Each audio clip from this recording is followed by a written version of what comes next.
Okay, good afternoon, everyone, and welcome to our second event in Climate Action Month, where we're diving into the circular economy. My name is Kristen Duver. I'm COO of the London Chamber of Commerce, and I'm thrilled to have you all join us today as we explore this vital approach to sustainability. The circular economy is about shifting from a take, make, and waste model to one that focuses on reusing, regenerating, and recycling.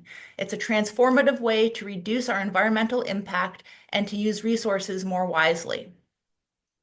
I would like to kick off this webinar by introducing two of our local leaders in climate change, or well, one of our local leaders now. We have Jay Stanford, Director of Climate Change for the City of London. Jay has been a driving force behind many of the city's sustainability and environmental efforts and brings invaluable insights on how we can integrate circular practices in our community. Jay will also offer us some practical perspectives on how these practices align with the city's climate emergency action plan. Thank you for being here, Jay, and we're looking forward to an engaging discussion about the circular economy and its role in creating a more sustainable, resilient future for London. So let's get started, and Jay, I will hand the podium over to you. Thanks, Kristen. And I'm really just going to sort of set the stage here. So I'm going to take about 4 or 5 minutes of your time. When we think of circularity, we often think, what does it really mean to a city? And what you see on the screen right now are just sort of 5 of the areas of business, either businesses for profit, nonprofit, terms that we all recognize, but we often don't look at them from this perspective of circularity. Same thing with this slide as well. Same grouping in the way of business opportunities, things that are going on in the community. Some of these, of course, are newer in London and elsewhere: renewable energy, regenerating renewable resources, natural systems. All things, though, that many on the call have been involved with for decades.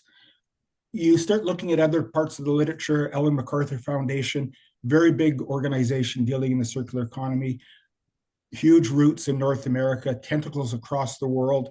They identify 6 things you look for to determine if a city actually has the bones of a circular foundation. And what you see on the screen there is very important, similar to what is on the first 2 slides. But how do you know? But I'm going to propose this, and I'm going to throw in a few additional words. It's on this notion of the foundation more so, because I don't know if any city is circular yet. But the idea is, let's measure it against where's the foundation. So what does a circular city look like, the foundation? Here's my premise to you. It is London. It is because of the people that are on this call. It is because of the activities that we've seen in London over decades. That, to me, is about circularity. As we unpack that a little further, we just grab one element, a garbage bag. We look at what's inside that garbage bag and realize that there's only about 20% that has no real value. There are lost materials, there are lost products. That's just one element of the circular economy, not the only focus by any means. But as you further unpack that, if we just look at one item, the organic component, because it's so important to London right now, you realize that there's a shocking amount of food that is actually placed either in the green bin or placed in the garbage bag. There's a value to that. In London, it would be somewhere between $100 and $120 million of value that has been lost. That's shocking when you really think about it. I borrowed an image from an organization. I just love it. But it is something we need to be shocked, because that money can be reinvested in London. Just take 10% of it. You're talking $10 to $12 million. You start applying that to other materials and products, other services, you realize there are savings. It's just how we look at it. From a greenhouse gas reduction perspective, absolutely. Both locally and globally, there will be reductions associated with just that 10%. In London, we've recognized this. We have what's referred to as our Climate Emergency Action Plan, adopted in 2022. There's a key area of focus. The title of it is on the screen. It is something that we have been pursuing, and we now are going to elevate that pursuit. In fact, Council is helping to elevate that.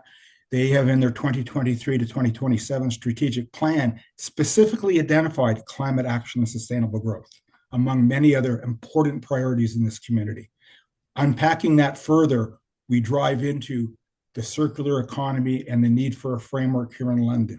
It is an action Council has recognized is important for this community. And you see those words: sharing, learning, leasing, reusing, repairing. all things that on the call we know, all things many others do not know.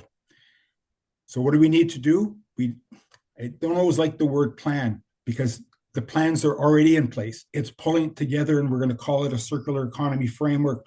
We must build on what already exists and help elevate everything we do, and that we is everyone in London that's associated with this. And our number one audience has to be the consumer. They are the most important part, in my opinion, of the circular economy.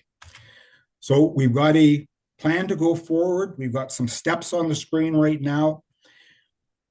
I feel really good about what we're going to do. I hope others do as well. It is a call to action. It is a call to basically identify what we've been doing, talk about our challenges and opportunities, put that framework in place, celebrate what has been done, and move forward.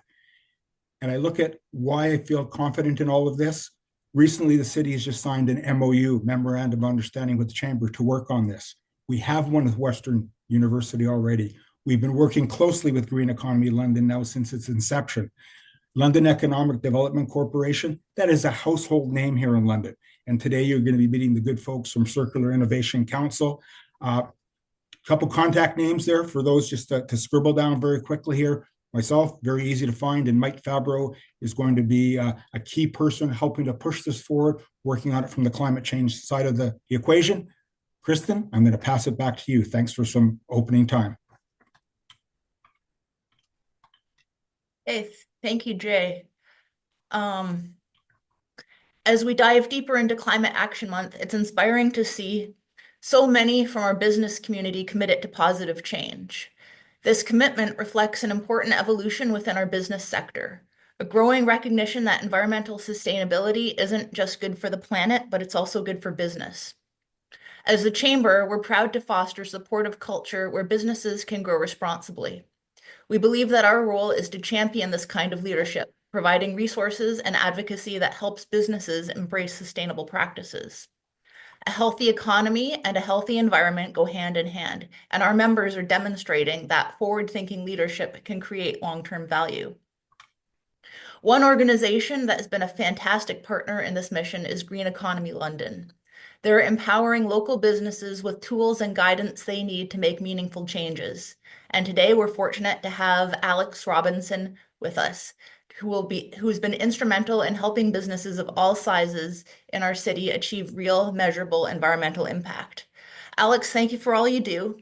I'll hand it over to you to share more about Green Economy London and the incredible work you're leading to support our local businesses in fighting climate change. Alix.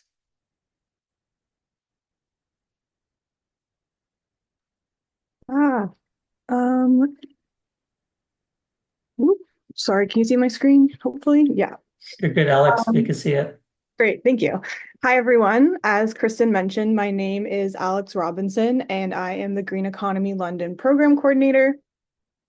Green Economy London is a business sustainability program hosted by the London Environmental Network, an environmental charity based here in London. We provide businesses with a practical, cost-effective, and collaborative approach to setting and achieving sustainability targets. And with a growing network of over 40 member businesses, I'm proud to showcase how our members are making strides toward a circular economy. So a key milestone for our members is setting sustainability targets in one of 4 focus areas, one of which is waste reduction and diversion.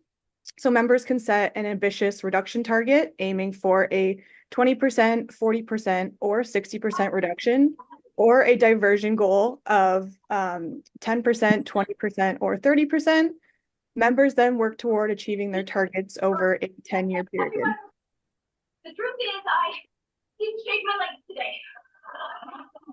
To help our members achieve their sustainability targets, we guide them in tracking and measuring greenhouse gas emissions, including waste streams, establishing a baseline for future tracking.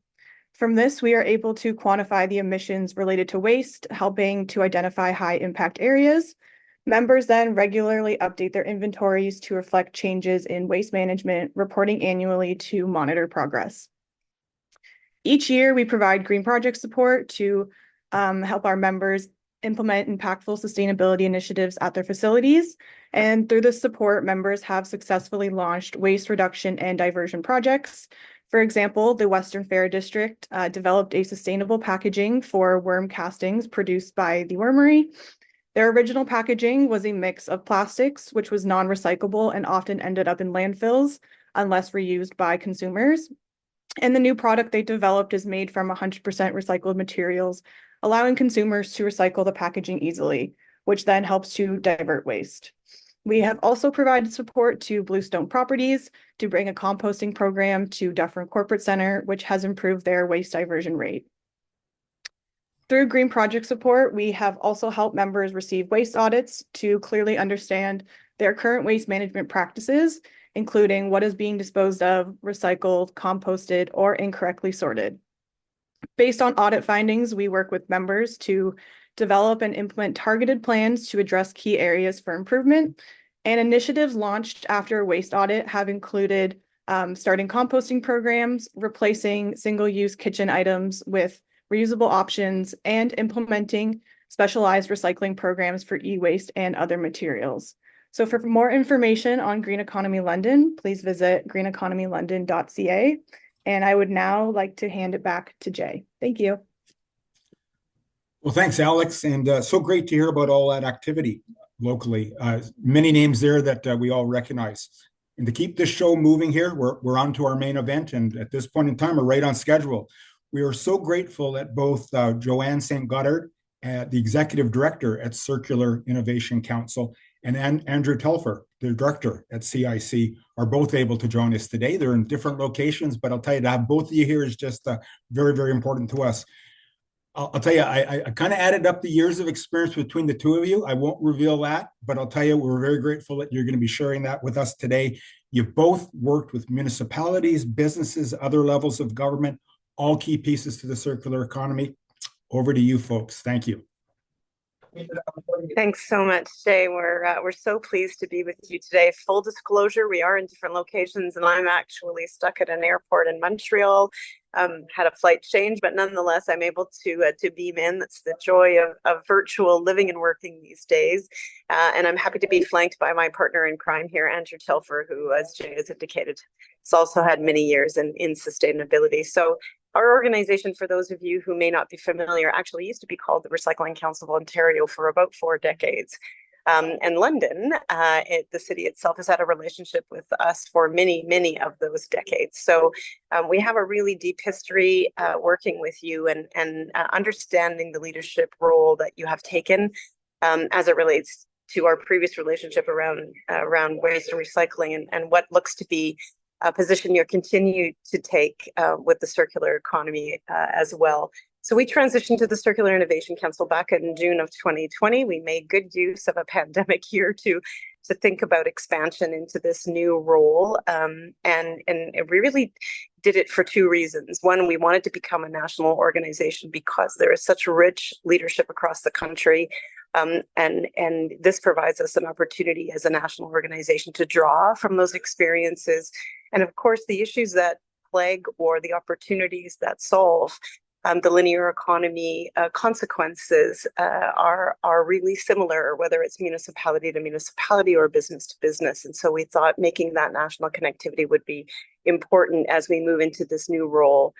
And so part of what we wanted to do today is really level set the understanding of what a circular economy actually means. So making sure that your impressive contributions that are being made by the leadership that are present today and beyond in London really have a similar understanding of where we're starting. And often people think about circular economy in the lens or in the context of materials, products, recycling, reduction, which is absolutely a critical pillar. But in fact, it is much more than that. And we're going to talk about this in the slides to come. But there are really 3 pillars of the Circular Economy, Circular Innovation Council. These are the 3 big things that we work on. A lot of advocacy work, policymaking work now with a variety of different levels of government, including municipal bylaws, provincial regulations, and then connections into the federal government as it relates to both recycling and waste reduction, but now in a broader scale around carbon emissions and carbon reduction and our climate change objectives. And so we take that knowledge of operations, technical expertise, and we try to inform very effective policymaking and help governments actually interconnect those policies to be more effective for Canadians at large. We try to ground truth some solutions. So we take common problems, be they between municipalities, between businesses, or sometimes it's between businesses and government. And we work, we act as a convener, if you will, working with those sectors to bring them together around common problems to work on common solutions. We pilot a lot of things. And when we find successes and learnings, we make those open source to our members and beyond. So pilot projects, research, that's a really important part for us because really circular economy is a forward-thinking term. We're transitioning an economy from a take-make waste to one that is regenerative by nature, as Ellen MacArthur so aptly coined, and thinking about from the beginning of the way that we produce and consume to the end state and how we want to value people and planet at the same level as we value profit and prosperity. So that's really the principles under which that we work. Next slide, please. So some of you may be not familiar with the brand, but maybe more familiar with our program's resources. And this is just a little snapshot of the various different programs that we offer. Again, open source, free to all of them, all of who are choosing to consume them and to utilize them. And that's part of really our mantra as an organization as well. So this is examples of how we pull together best practices, how we build simple, implementable, actionable programs that can be taken into and utilized at a community level as well. So if you haven't had the chance to go to circularinnovation.ca, please do so. You'll see these as well as many other resources that we have to grow your understanding of a circular economy, and most importantly, to understand how your role and your leadership play in advancing that. Next slide. So we don't do this alone. I mentioned the word convener. It's really, really important for us. Sorry, this is a bit of logo soup, but it's just important to demonstrate that value chains and supply chains incorporate a variety of different actors. And in a circular economy, we are shifting a system towards circularity. And so it's really apparent, and the only way that we can do this at the pace at which it commands is going to be linking different actors in that supply chain, changing everybody's attitudes around the potential of a circular economy. And so this diversity of stakeholders is really important to us in our organization. Next slide. So reshaping the economic model into a circular one, and it's been talked about, lots of resources now. I'm happy to see videos if you want a quick 3-minute video of trying to understand the difference between a linear and a circular economy. But think about it, if you will, as a systems approach. So this is taking that linear take, make, waste, and thinking about changing the economic model so that we are realigning our values to the things that we really care about, as I mentioned, in addition to prosperity, but that thinking about all the pinch points, optimizing the use of the products we produce and consume every day, our usage of them, thinking about how to build cohesiveness in our production and consumption. And communities are very big producers and very big consumers. And so it's such a refreshing opportunity to see the variance, the divergence of leadership that's part of the call today, because you're all points in that cog, that system cog, that we need to come together and align themselves, that this is the direction we're driving to, and seeing the commitment from council and the fact that this is not just a J in public works and waste imperative, that this is something that actually has to involve economic development, innovation, the chambers of commerces. This is a community approach. And so, and what we're finding as we're learning more about circular economy best practices is that municipalities have such a critical role in driving this in a broader context. Next slide. So we need to reduce our material footprint. We've got a slide to demonstrate that, in fact, this is not just about protecting resources and biodiversity, the things that we value as being Canadian. These are materials that we go and extract and we make products out of. And if we don't have products that stay in the system for elongated periods of time and we don't build them so that they can add value into regenerative systems, that we are losing this material. As a resource intensive economy, as Canada is, and agriculture being one of the big aspects and really important to the areas of your region, we really have to think about the way that we consume in the context of being this resource intensive. And the trajectory shows us that we are going to double our consumption of materials by 2050, and it's unsustainable, and it has implications not only for waste and recycling, of course, for climate and carbon emissions, but equally for just sustaining the kind of lifestyle that we all want as Canadian citizens, and of course how you want to show up as a community as well. So this model is really what creates the imperative for the circular economy modeling. Next slide. So there's some really good documentation, as we've mentioned, to try to simplify what is a multifaceted and somewhat complicated model around the circular economy, because it is a systems approach. There is a lot of moving parts to it and a lot of aspects to it. And so there are great documents like this one here. If you have the chance to flip through, to think about this idea of rethinking how we produce and consume, to optimize what it is that's in the marketplace today and in the economy today, and then building things with this regeneration in mind. So I encourage you, these documents, again, these resources for just level setting your understanding are on our website. So one-stop shop if you want to learn a little bit more. Next slide. So this is a really important part of how we describe the benefit and the broad environmental impacts or abilities of a circular economic model. It's not well known. Of course, to get to net zero, we have to attack, if you will, all the carbon emissions that are generated, whether they be out of our vehicles or in driving, whether they be in non-renewable fuels, whether they be in heating sources. So that's often where the mind goes when we think about carbon emissions. But in fact, we will not get to net zero and meet our carbon objectives without thinking about the 45% of those carbon emissions that are actually embedded in the goods and services that we consume and use every day. And we think that this is the strongest link to explaining how this whole marrying, if you will, the objectives we have with waste and how they are married with our climate objectives. So seeing that the City of London has a climate emergency plan gives us this mandate to really think about products in the way that we, again, produce, utilize, and manage at end of life. So without thinking about goods and services, we cannot reach net zero. And that's probably not where the mind goes when you think about a circular economy. So we just want to make sure that we leave that slide in for any community that we're talking to help build that nexus between the climate agenda and the circular economy agenda as well. Next slide. Just further to the issue of climate action, happy to hover over this for a second. Thanks, Andrew.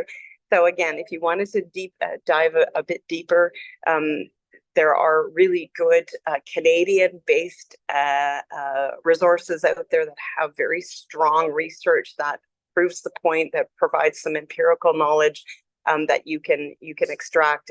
This is one of them. This was done by the Our Future COIL initiative and a partnership with the Ivy Foundation, and this is talking about this nexus and how the circular economy delivers on our climate objectives. Next slide. So again, I think the third pillar is probably less talked about. This is this really significant and exciting economic development opportunity that circular economic modeling affords.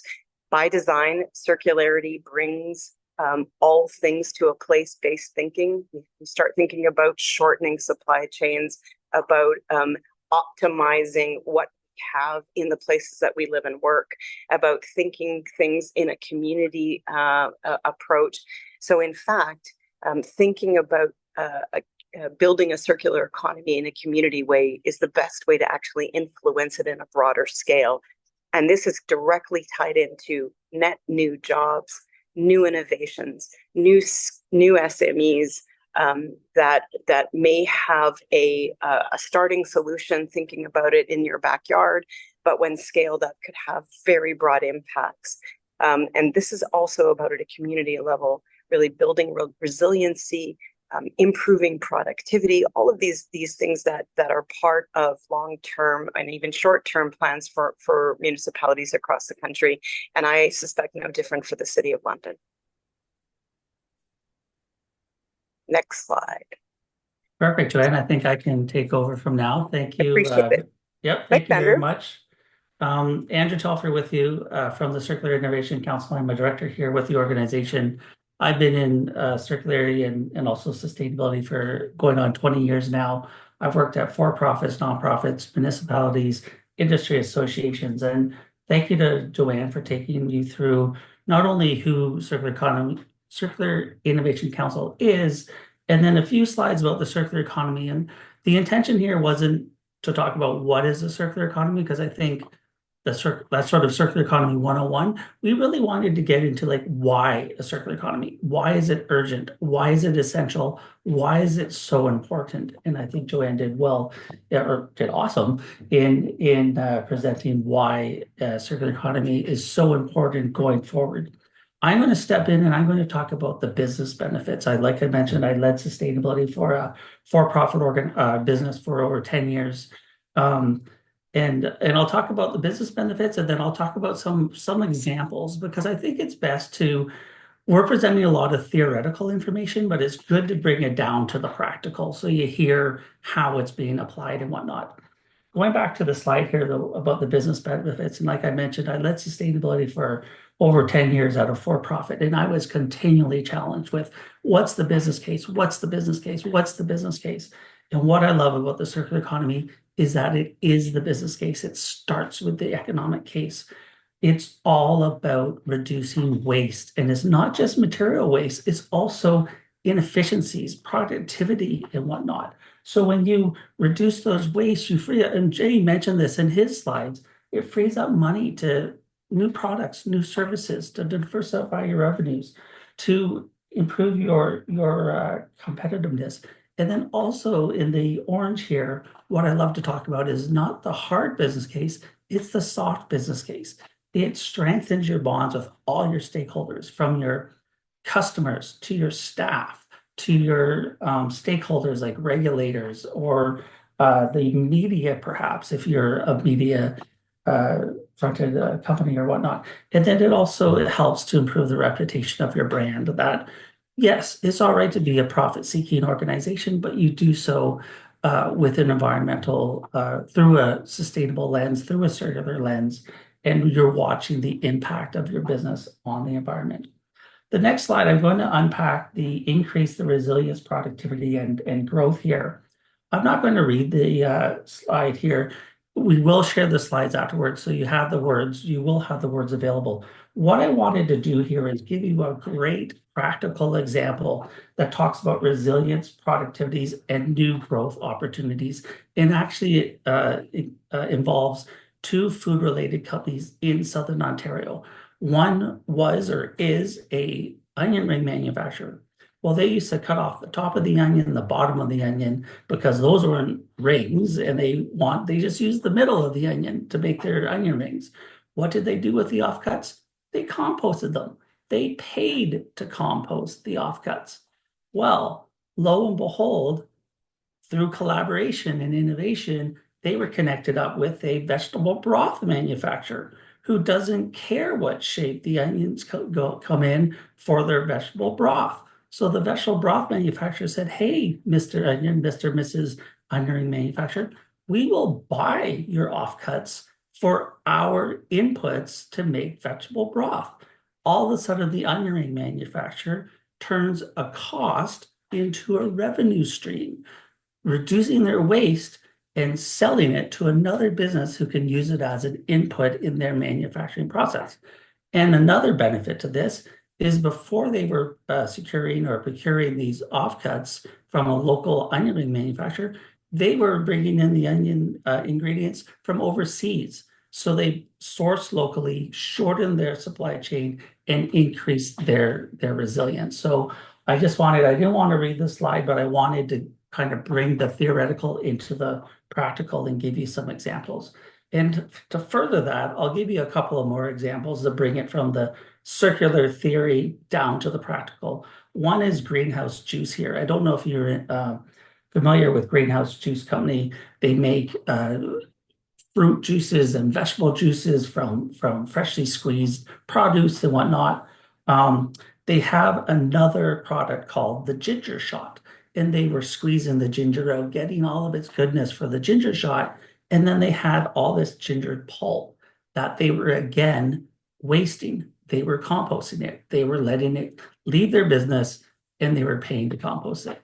Well, one of the internal food scientists said, hey, this is good ingredients. We could do something with this. And lo and behold, she created an entire new product out of it, ginger beer. And it's on retail shelves now. And it's also certified upcycled from the Upcycled Food Association. So again, this is about creating growth and diversifying revenues. They took a waste and they created value and they upcycled it into a brand new product that's now selling on grocery shelves and to the customers. The other example here is between actually ramen noodles and the soy industry. When you make soy, there's this output or this surplus material. It's called okara, and it's very protein rich. And the soy industry was actually, again, composting it. They had no value in this okara. Well, along comes the ramen noodle industry and says, well, wait a minute, we can use that okara and we can make ramen noodles. It's so protein rich. We want to use it and use it for our ramen noodles. So again, now the soy industry is turning a cost into a revenue stream, and the ramen noodle industry is now taking and reusing, upcycling, creating more value with what used to be a waste material, and they're now creating a food for humans and whatnot. So I just wanted to share that those are some great practical examples that take theory into the practical. Here, I think this is a key slide, and it's about place-based circular economy. And I'm going to, if you indulge me here, I'm going to read from my notes because I think I'm speaking to a lot of stakeholders, local stakeholders in the London area. And I want to really make sure that my words are heard and are properly said when talking about the need to localize the circular economy. And that is this: the real power and impact of the circular economy lies in localizing its application. By tailoring circular initiatives to the unique needs and resources of individual communities, businesses, and regions, they can unlock greater resilience, productivity, and economic development opportunities. Local circular economies leverage the strengths and the assets inherent to a particular place, fostering innovation and collaboration between its stakeholders, businesses, municipalities, the citizens. A place-based approach enables the closed-loop management of resources, waste, and energy within a defined geographic area, amplifying the environmental and economic benefits. By keeping the materials and products and services circulating locally, communities can reduce their reliance on distant supply chains, mitigate disruptions, and capture more value from their own resources. Localizing the circular economy also empowers communities to build self-sufficiency and economic resilience. When communities take ownership of their circular initiatives, they foster a sense of shared purpose and civic engagement, strengthening the local community. The local first mindset lays the groundwork for sustainable, community-driven development that addresses unique needs and priorities of each region. So again, the slide is available here for you, but I would just thank you for indulging me. I wanted to make sure I read my words properly so you got the importance of a place-based circular economy. Next, just to move on, Jay asked me to include a slide on key success factors. And what's funny, what I love about this slide is, and I use the word enabling because I don't know if you know, but Circular Innovation Council is the organization, one of the organizations behind the Circular Economy Summit, and then also the Circular Economy Action Plan for Canada. We co-host the summit and we co-wrote the action plan with a partner organization, Circular Economy Leadership Canada. And out of that action plan, we actually identified 5 key enablers: collaboration, innovation, policy, and investment. Those are the 5 key enablers to a circular economy. And look at those key success factors for a circular economy. They align perfectly with the 5 key enablers. They talk about collaboration. For anybody who's known me for the 20 years in sustainability, they know my mantra is, when it comes to sustainability in Canada, it's not what you know, it's who you know. It's all about your contacts, your network, and collaboration opportunities. Also the education, the investment, and then I wanted to unpack the policy piece, the regulatory changes. And what this refers to is right now, there's what I like to refer to as soft system infrastructure. And when I talk about soft system infrastructure, it's the tools and the levers that governments use, municipal, provincial, national. And the tools and the levers are permits, they're policies, their fee structures, their procurement. It's also economic development. It's also bylaws. And what's happened right now, through nobody's fault, is Canada has a linear economic model. So therefore, all the soft system infrastructure supports a linear economy. It doesn't support a circular economy. So this is actually one of the key success factors. We can try as we can do as much as we can to reshape the linear into a circular economy. However, if we don't change or update the underlying support system, then that circular economy has no chance to thrive or to be sustainable in a long-term sense. So that is one of all the key success factors. That is a critical success factor. We have to change the soft system infrastructure. And this is why it's so important for London to be involved, because they can address the permits, the policies, the fee structures, economic development, and bylaws, and et cetera. I'm just going to finish off with a few examples, and Jay asked me to include some North American examples and I see it's 12:41, so I got a few minutes, so I'll go quickly. I won't read the slides, but I'll talk about what's important on each one. In Vancouver here, and I won't read the slide, and what it is what I wanted to point out is they came out with a zero waste 2040 strategy. What's important here is it's pretty much, it was essential for the city of Vancouver, its leadership, the mayor, the council, to come out and say, this is important to us. This is where we're headed, and we want help to get there. All of a sudden, this signal to its stakeholders, the businesses, civil society, the academic institutions, that this is important.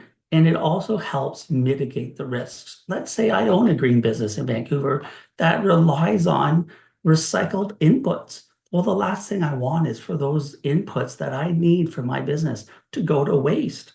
Well, now that I'm operating in Vancouver, which has a zero waste strategy, it protects my inputs, and now it mitigates my risks to the business. Because as a recycling business or a recycled input business, I need inputs. The last thing I want is for them to be wasted. So that's the importance here.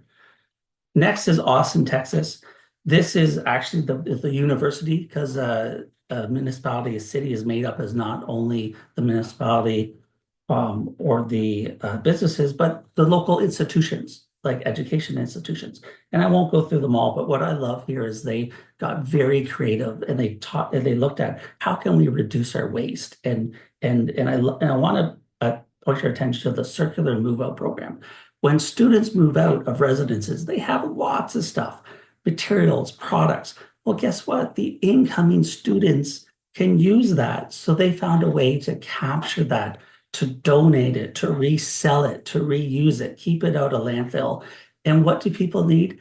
People need convenience and they need an easy way to donate, an easy way to resell. Without this program, I bet you a lot of the students would be just like, you know what, it's easier to waste it or throw it away. But now there was an easy way to keep it in circulation, which is the circular economy is all about.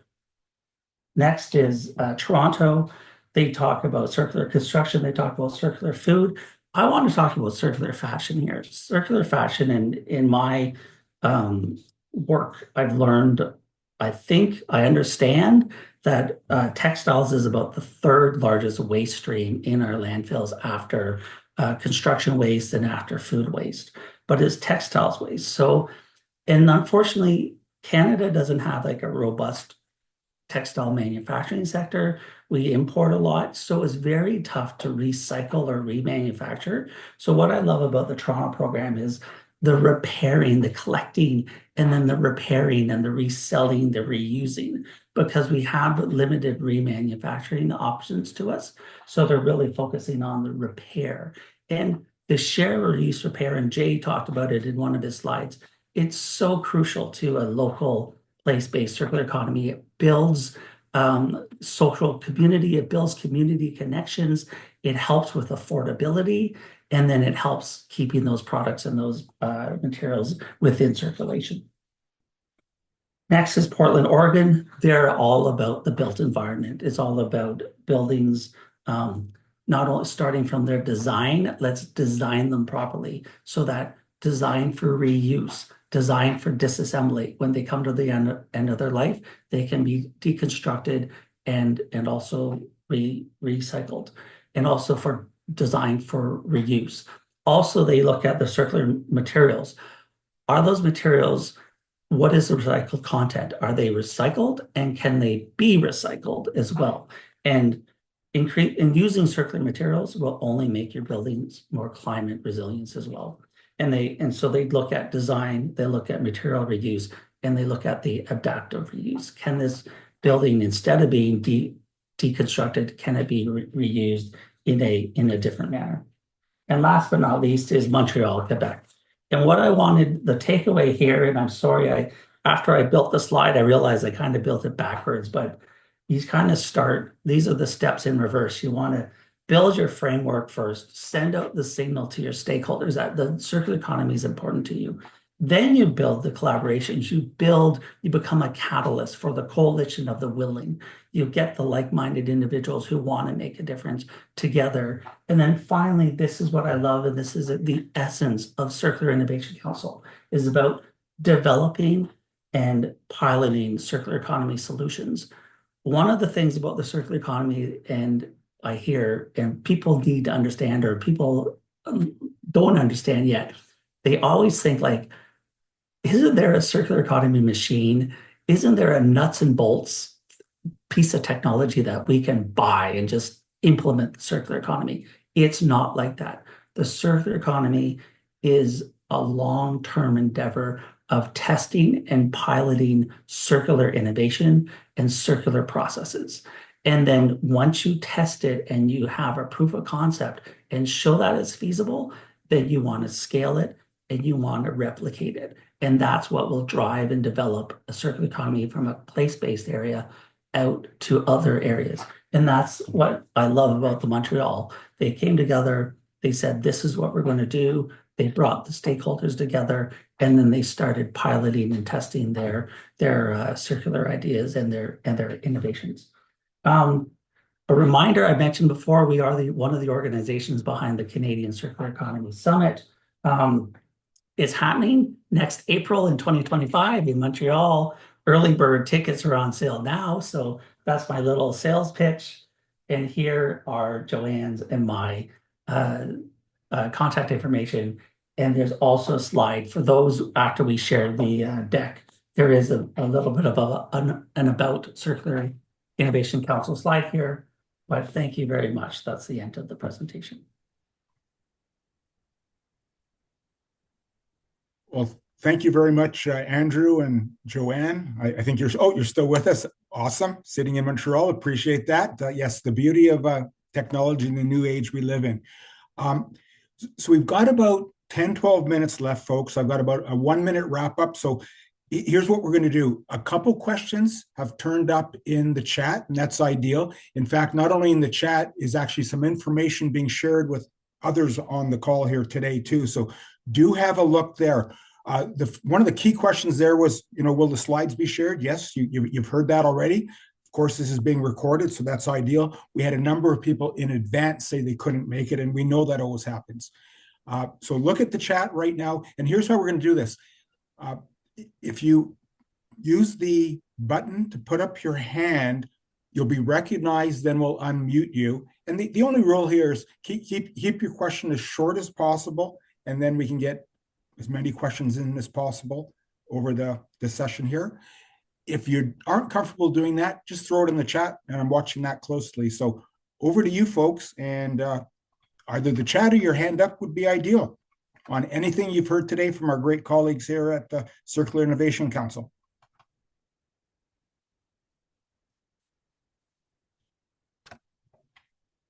And I know the world is always shy, so that's why you always come prepared with a couple questions if you're going to facilitate this.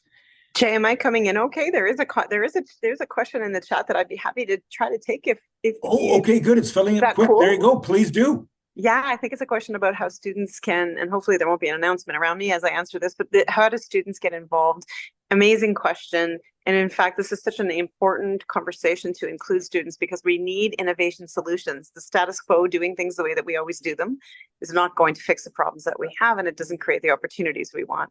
Lots of ways. Get involved civilly within your municipal, by way of an example, this call, being part of the development of that framework, there's the announcement, as well as submitting to council your ideas and holding forums in as you can in your own institutional organizations.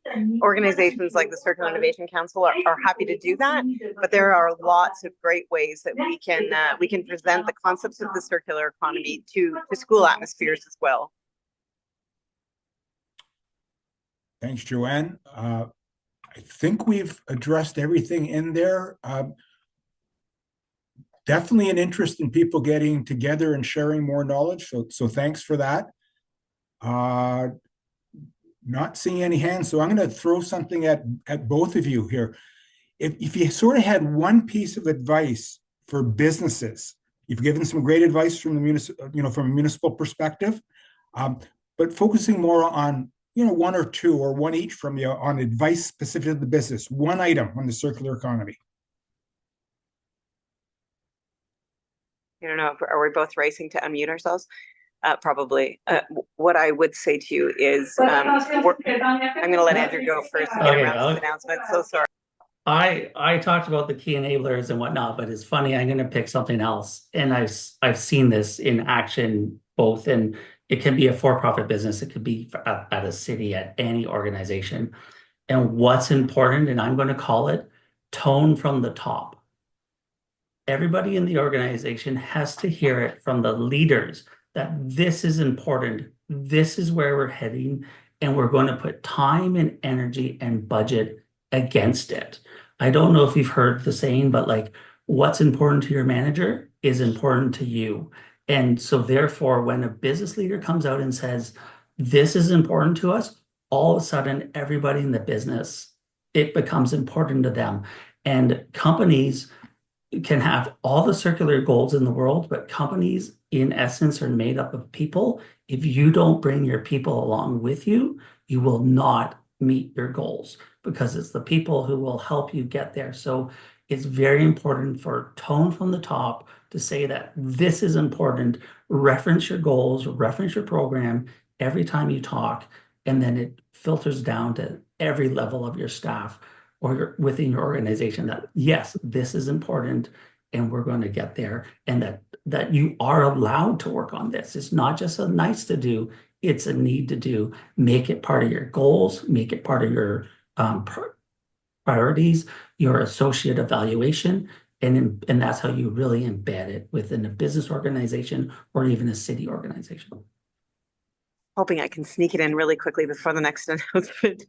Show your vulnerabilities and collaborate with other businesses, even if they're not your type. Solutions, as Andrew showed in his case studies and examples, solutions can be found in the most unexpected places. And if you're having a challenge with something in the same form, your a fellow business may be having the same. So show your vulnerabilities, talk out loud about your challenges, and find a way to network with businesses that are even unlike you. So, or maybe not in the same business or sector that you are. Great, thank you both. A hand raised there under the name Jen. Could we get that person or both people unmuted, please? There we go. I have a question. How are these organizations advertised, or how can students be aware of organizations that maybe we can join or help with? Yeah, and certainly we have a membership, and we absolutely have a membership specifically for students and individuals. So I encourage you to join the CIC if you have the opportunity to do that. You can also do that through your institution. If you're part of a school, we have a category for schools as well, both secondary and primary. So that's one way to get involved as well. And there are global circular student organizations that we can reference you to. And I would say we also have special rates and supports for students to come to sessions like our summit. And so be in touch with us, and we can help you get there. If I can just add to that also, I know you're in London, Jen, and the person that addressed the question.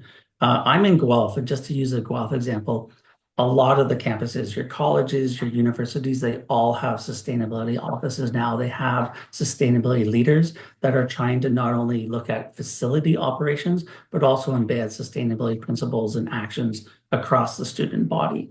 And then in the community itself, we have here, and I saw in the chat, you have, what's it called? The London thing,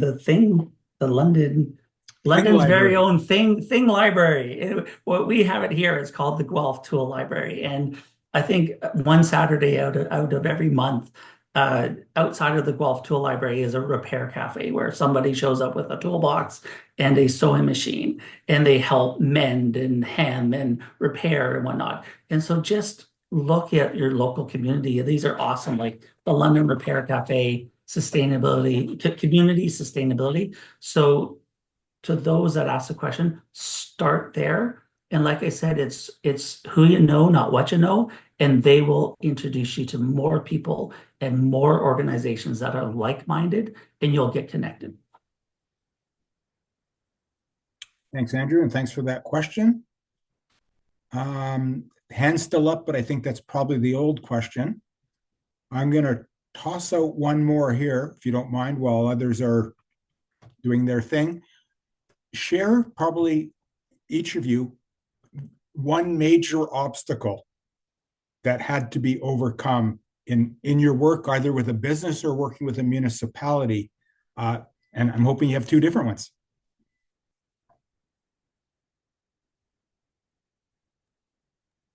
Yeah, I can maybe offer a quick one. The biggest barrier is changing minds. It's people, which is good news in a way, because that's probably a challenge that we are familiar with, and a challenge that maybe we've overcome. This is a paradigm shift in thinking, not necessarily in doing. So I would say the biggest barrier is just folks thinking from a linear perspective and doing the things that they've always done in the way that they've done that. So it's just as much a people problem as it is anything else. But I think the flip side of that is that's totally manageable. And since Joanne took the people route, behavior change, I'm going to take the money route. And I know it's very, very difficult, but I referenced it earlier. Tone from the top, when people say we're we're going to allow the time and the energy against these things. But also I mentioned how people put it in their budget. Like we are going to allow budget for this. I hate to say there is a business case, but you still need the initial investment to stimulate, to get things ready, to provide grants, to provide incentives. So another big barrier is that you do need to have initial investment to get things going. Excellent, thanks. Folks, we're going to bring this to a close here too. So we're just a couple minutes before 1. Big thanks to Andrew, Joanne for joining us here today. Very key. Nice to hear from Alix and the London Green Economy London and the work that's being done here locally. Of course, our good friends over at the Chamber of Commerce for putting on the show today and packaging this up. Slide decks are coming, videos are coming, an opportunity to basically push that out to more people. We know not everyone can get together at the same time. It's more important is what do we do with the information, the things that we've learned here today. Everyone takes away important sound bites and different opportunities. At the city here, I'll tell you, we're just treating this as the unofficial kickoff of going the next steps in not only defining, but developing the circular economy framework for London, not for the city, for all of us. That's the key part. Working with good colleagues that are on the call here today. You saw some great logos. Folks, we're already out the gate and you're hearing and seeing things in the chat about what's going on here. So big thank you to all of you for attending today, but more important, what you do with the information. That is the key part. So in the interim, basically, I think, Kristen, questions and comments, I think, can be filtered back to the chamber, or we're going to be sending out a note from the chamber about today.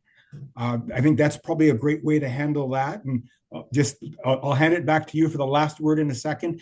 Anything that people pop in their mind, you can easily reach out to Mike Fabro or myself as well. We know a lot of the names on the call today. More important are the names we don't know. So never be shy. We'd like to meet everyone here in London as much as we can. So Kristen, over to you for the last word. Yes, thank you, Jay, and thank you again to our amazing speakers for those insightful presentations. Just to reiterate what Jay says, we will follow up with a thank you to everyone who joined the call today, along with some next steps into how you can engage with us further.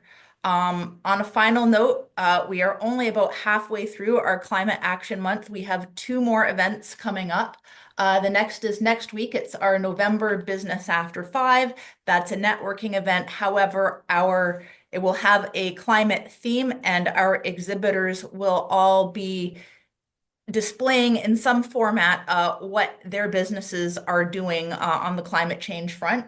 And then our final event, which you definitely won't want to miss, is on Thursday, November 28th at Goodwill. It's our Community Outlook, and that's going to be featuring Susan Aglukart, who will be doing some performance pieces as well as an amazing panel, again, on climate issues. So you can get more information about both those events on our website, londonchamber.com.